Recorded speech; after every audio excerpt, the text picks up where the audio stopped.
Souvent, ils m'envoient des salut, ça va. Moi, soit je réponds pas, soit je réponds, c'est pas un peu bateau comme approche ou un truc un peu. C'est pour ça que c'est mieux de commencer toi en fait. Parce que une fois que le mec il a mis un salut ça va, et bien en fait il a. Salut, ça va, c'est tellement nul que soit je réponds pas, soit je. Quelque part, oui, c'est dommage, mais le fait est qu'il y a des mecs très intéressants qui vont dire salut ça va. Et ça, vous le savez, il y a des mecs très intéressants sur le site de rencontre. Le truc, c'est que le salut, ça va, tu sais très bien que la conversation après va être chiante. C'est pour ça que toi, tu vas arriver la première, tu vas dire un truc, tu vas tout de suite mettre la barre à ce niveau-là, en fait. D'accord? Tu mets la barre à ce niveau-là et tu vois si. En fait, le mec, une fois qu'il a fait son salut, ça va, et que toi, quelque part, tu le punis, hein, on peut toujours faire deux choses, en fait. Quelqu'un vous dit un truc, on peut récompenser, on peut punir. Donc là, quand tu dis t'as pas un truc machin, tu le punis, bah, le mec, ça lui crée une émotion négative. Toi, ça te fait chier. Lui, ça le fait chier. Donc c'est pour ça que c'est mieux d'arriver à la première. Il faudrait essayer de trouver une phrase. Il faudrait essayer, si tu veux, quand tu réponds à ça, de le faire de manière à pas le casser et en même temps, à refaire partir la conversation sur quelque chose de plus exigeant. Et moi, je démarrerais plutôt que de dire la chose attendue qui est de dire oui, blablabla. Ce serait de dire non, blablabla et de dire quelque chose. Tu vois, non, ça va pas. J'ai un truc, je sais pas, parce qu'en fait, ce qui est intéressant, c'est d'essayer de faire des choses qui sont un peu circonstancielles et de s'inspirer de ce que vous êtes en train de faire. Non, ça va pas du tout, je suis en train de me faire les ongles et là, je viens de déborder avec ta phrase de merde. Et là, en fait, quelque part, je le réponds, mais tu comprends que je l'engueule moins, même si j'ai dit ta phrase de merde, je l'engueule moins que dans ton exemple, en fait, parce que on sent que c'est, comme j'ai pris la peine de décrire une situation, on est déjà plus dans un échange, en fait. Et lui, il peut dire derrière, ah, promis, je ne le ferai plus, j'espère que tu n'as pas mis telle couleur, gna gna gna. Et c'est bon, on a une conversation qui démarre avec, non pas un sujet, mais quelque chose. On est tout de suite dans l'instant présent. Moi, j'en utilisais une, mais je sais pas si c'est bon, parce que des fois, il le prenait un peu au sérieux, mais c'était ouah, génial, on a rushé, est-ce que ça veut dire qu'on va se marier? Et du coup, non, mais il y en avait qui le Non, ça, c'est pas une bonne phrase, parce qu'en fait, si tu veux, on va voir tout à l'heure qu'on va chercher à mettre une certaine... on va chercher à sélectionner les garçons. Et en faisant ça, en fait, tu sélectionnes pas. À chaque fois qu'on fait une blague, vous savez, il y a toujours un petit fond, on se dit « Ah, peut-être que c'est du premier degré ». Vous voyez ce que je veux dire? Donc, il vaut mieux éviter quand même. Je vais vous donner un exemple de phrase. Je vous donne un exemple complètement à la con. On pourrait dire... Vous pouvez dire un truc du style... C'est complètement what the fuck. Amstramgram. Vous balancez ça. Amstramgram. Et vous envoyez ça au mec. Pourquoi je vous dis ça? Parce que personne ne va dire Amstramgram. Et le mec, il va se dire, ah tiens, c'est un jeu, mais on a envie de compléter derrière.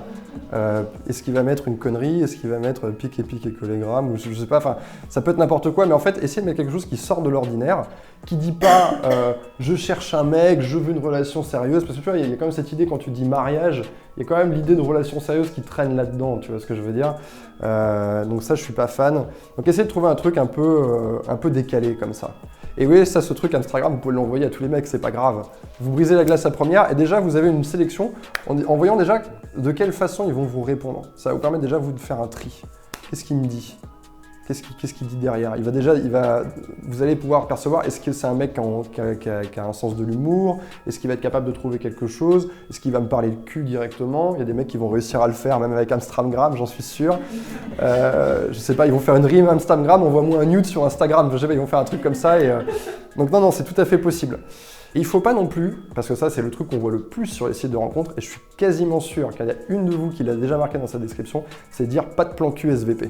Ça c'est terrible, parce qu'en fait, quand on dit pas de plan cul SVP, on se dit effectivement, je ne cherche pas un plan cul donc je mets pas de plan cul, mais comment un mec il va interpréter ça? Il va se dire, en fait c'est le genre de fille à qui on propose des plans cul. Vous voyez ce que je veux dire? Donc c'est un mauvais marketing. D'accord? Ah bah si, c'est le genre de fille à qui on propose des plans cul, avec qui les mecs n'ont pas envie de rester, bah c'est qu'elle doit pas être intéressante. Et finalement, ça vous dépeint comme ça.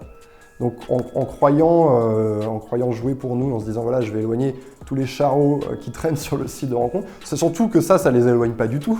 Ah, je veux pas de plan cul, non, mais le mec il s'en fout, elle me plaît, je vais lui écrire, on verra bien ce qui va se passer. Donc ça sert strictement à rien. Donc essayez de travailler sur cette petite phrase, ça peut prendre un petit peu de temps, vous planchez là-dessus un soir, essayez-en une, essayez-en deux, trois, essayez de voir ce qui marche le mieux. Idéalement, cette phrase, elle est courte, elle dit de vous que vous êtes une fille géniale. Donc quand je dis une fille géniale, ça peut être, peu importe la qualité que vous montrez en avant, dans l'exemple que je vous ai donné, c'est voilà, j'ai confiance en moi. Finalement, c'est une qualité qui est assez facile à montrer. Vous voyez, on est un peu dans le jeu, on taquine déjà un petit peu alors qu'on n'est pas encore en train de lui parler. On dit voilà, tes parents vont me détester, mais tu vas m'adorer. Vous voyez, on est un peu dans le défi, on est un peu dans le jeu. Et donc voilà, s'il peut y avoir un élément qui aide le garçon à rebondir, quand j'ai dit ouais, j'adore l'odeur des pancakes, Vous voyez, en fait, plus je vais donner d'éléments, plus c'est facile de rebondir. Pancakes, le mec il dit ah pancakes, il va dire je sais faire les pancakes, je sais pas faire les pancakes, mais en tout cas il a un truc, il n'a pas besoin de chercher pendant. Alors après c'est sûr que tous les mecs vont vous dire, risquent de vous parler de pancakes, mais bon en même temps, en fait ce qu'on cherche c'est à faciliter la rencontre. Donc quelque part ça joue en notre faveur.